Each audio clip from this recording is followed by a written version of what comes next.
Hi friends, welcome to Salem அருணாஸ் kitchen. இன்னைக்கு சேலம் அருணாஸ் கிச்சன்ல என்ன பார்க்க போறோம் அப்படின்னா பீட்ரூட் சட்னி. வாங்க, இப்போ அடுப்பு பற்ற வச்சுட்டோம், வானல் அடுப்புல வச்சுட்டோம். 2 ஸ்பூன் மல்லி போட்டுக்கலாம்.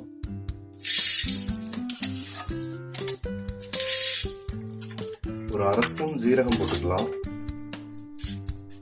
ஒரு 10 மிளகு போட்டுக்கலாம்.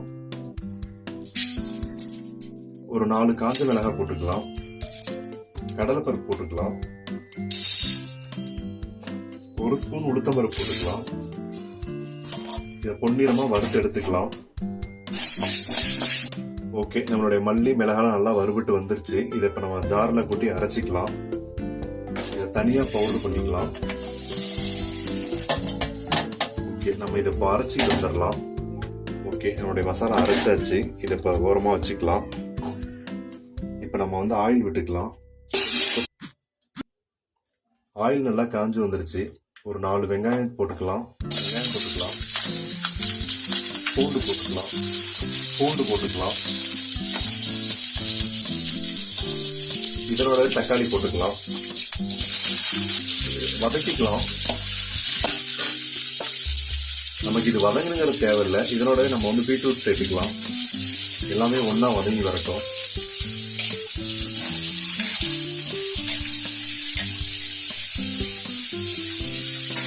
இதனோடவே தேங்காய் சேர்த்துக்கலாம். மல்லி இலையும் இதனோட சேர்த்துக்கலாம். நல்லா வதக்கிக்கலாம். இதனோட ஒரு சுளப்புளி போட்டுக்கலாம். நல்லா எல்லாமே வெந்து வரட்டும். அது வரைக்கும் வதக்கிக்கலாம். இதனோட உப்பு சேர்த்து வதக்கி விட்டுடலாம்.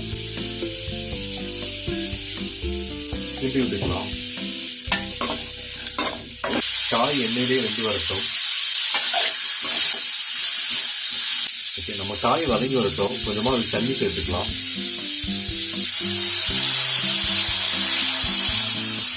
போதும், காய் இதுல வெந்து வரட்டும். நம்ம அப்புறமா அரைச்சிக்கலாம்.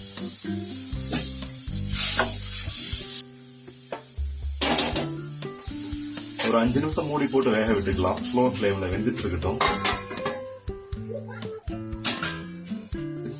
காய் வெந்துருச்சான்னு பார்க்கலாம். கிண்டி விட்டுக்கலாம். இன்னும் கொஞ்சம் தண்ணி இருக்கு. அந்த தண்ணி சுண்டி வந்தா போதும், காய் வெந்துடும். கிட்டத்தட்ட நம்மளுடைய காய் வெந்துருச்சு. கிண்டி விட்டுக்கலாம். தேவையில்லாம பேசுறதுல எதனோட பாட்டா முடிச்சுட்டு போறோம். நம்மளுடைய காய் நல்லா தண்ணியெல்லாம் சுண்டி வெந்து வந்துருச்சு. இப்ப ஜார்ல கொட்டி அரைச்சிக்கலாம். இதை காய் வெந்து வந்துருச்சு. இப்ப நம்ம இதை கொஞ்சம் ஆற விட்டுடலாம். ஆற விட்டு மிக்சி ஜார்ல போட்டு அரைச்சிக்கலாம். காய் ஆறிடுச்சு. இப்ப நம்ம மிக்சி ஜார்ல சேர்த்துக்கலாம். மிக்சி ஜார்ல போட்டு அரைச்சிக்கலாம். இன்னும் கொஞ்சம் லைட்டா சூடு.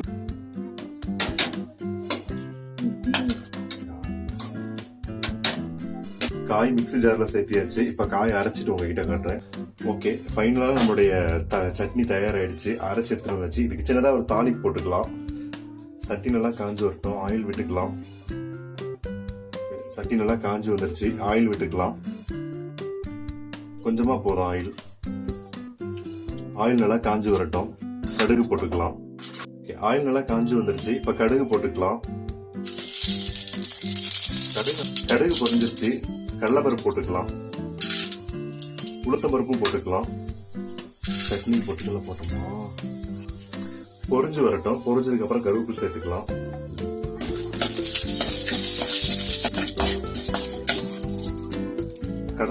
கடலைப்பருப்பு உளுத்தம்பருப்பு எல்லாம் பொரிஞ்சிருச்சு. கருவேப்பிலை போட்டுக்கலாம்.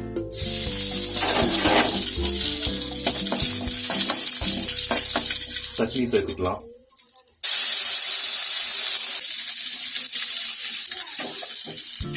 அடுப்பு ஆஃப் பண்ணி கிண்டி விட்டுக்கலாம்.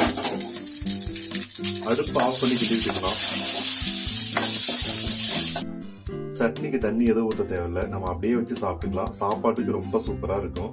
சாப்பாட்டுக்கு போட்டு பிசைஞ்சு சாப்பிட்டா சூப்பரா இருக்கும். இன்னைக்கு நாங்க சாப்பாடுன்னு செய்யல, ஸோ அதனால உங்களுக்கு டிஸ்பிளே பண்ண முடியல. ஓகே, நீங்களும் ட்ரை பண்ணி பாருங்க.